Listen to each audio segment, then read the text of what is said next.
Good morning, good afternoon, and good evening, everybody. Thank you for tuning into another Supatease video. And in this one, we've got a great update for balanced druids and feral druids moving into 10.2. And I know for myself personally, the balanced druid changes were a major concern. So I was very pleased with this post. This is the type of post that I was not expecting to read. I thought that PvP would not really be taken into consideration with these changes, and it seems like it actually is. And you're going to see that just in the first paragraph. And if you want to make sure that you're staying up to date with class changes, educational, entertaining content, smash that subscribe button. If you're checked out of WoW for now, smashing that subscribe button just to keep tabs on it to see if it's worth your time in the future is also a great plan. But let's get started here because I really want to read this first paragraph. So one of the biggest things for Balanced Druid was they were going to make Incarn a 3-minute cooldown again, which was going to be a huge nerf to Balanced Druid, especially for PvP.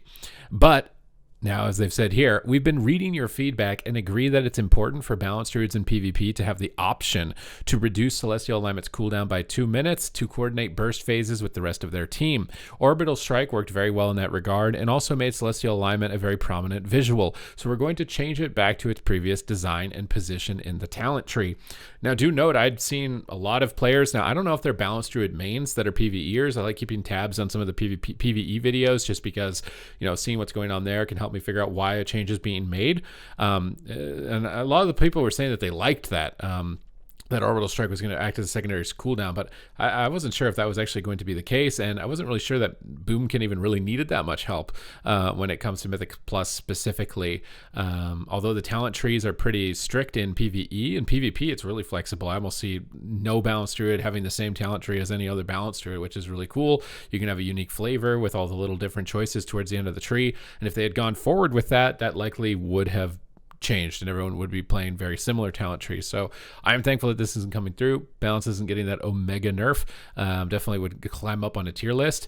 And they say here one of their goals behind changing Orbital Strike was to give you different ways to start damage at the beginning of a dungeon pack or when ads appear in a raid fight. To me, it kind of makes more sense to just buff Wild Mushrooms because those just instantly explode for AoE and can be really good for exploding down a pack of ads that spawn that need to be killed really quickly.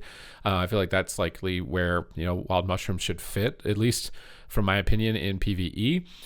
They are going to be changing our mastery as well, though. They're going to be making Balanced Druid a lot more new player friendly to play. So in 10.2, Astral Invocation, which is our mastery, is going to give 2/3 of its value at all times. So previously, this was if you had Moonfire and Sunfire on a target, your damage would be increased on that target. Now you're just getting 2/3 of that value of damage increase, even if there's no dots on the target. So this is going to allow you to more immediately burst somebody in a swap in PvP if you didn't have time to get dots on them before it.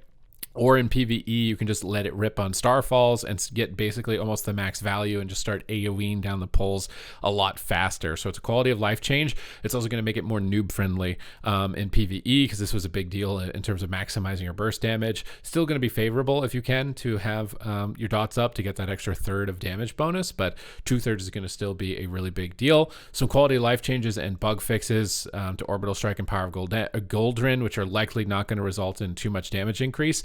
And they are rearranging Ethereal Kindling and Lunar Shrapnel. So this way, if you want to go for a Starfall build, you're going to be able to skip the dot extension and get the Starfall damage directly, which is going to give you more talents at the bottom of the tree, which is going to be really fun for Battlegrounds and rated Battlegrounds. Like this is going to be a really big update for Balanced Druids, and I was playing them a lot in the PTR, testing them and having a lot of fun even with the Balanced Druid nerf. They were still strong in Battleground scenarios. So with this now rearrangement of damage and running it with a Starfall build, you're going to be crushing it. I'm a lot more excited about Balanced Druid. I'm really happy that they looked into the feedback. You guys say that they don't read stuff or check anything out or care, or maybe go for PvP specifically, but this was an example of the opposite of that sentiment that I see on forums to go for this type of change. So I'm very happy with this. Now, Feral Druids are also getting an update in this patch, and Feral Druids will be able to cast Innervate in cat form. So previously not able to do this. There's always been some restrictions on shapeshifting, whether it's Intimidating Roar, forcing you into bear, rip or rake to apply bleeds into cat, and ways to get around this have been things like predatory swiftness or lunar inspiration, but now they're just going to be letting you innervate in cat. I think this is likely going to make a lot of sense for Feral Druid because taking innervate would, you'd have to go down far onto the right side of the tree, and if you have to shapeshift out of form, you lose a global there, and if you shapeshift out of form in a bad position, you're going to get taken out. Now it is going to remove a little bit of outplay, but I feel like Ferals are probably just not playing Innervate. And now it means they can pick it up, which means they're going to be a lot more useful to their healers, whether it's in PvP or if it's in PvE, compared to Boomkin, who can just sit in balanced Druid form and not have to worry about that and just freely use Innervate. So it makes some sense here, but you're still not going to be able to use your battle res. Rebirth is still not going to be usable in cat form. They don't feel like that's appropriate, even though bear druids can cast it in bear form. So I don't really understand the logic with this one. Maybe it's just because it's a one moment really game breaking trade. They want you to think about like, where's your positioning when you're going for this type of deal, and you're going to be losing some damage for this effect. The thing is battle res is pretty free for every other class. So it's like, Feral's the only class that needs to be worried about this.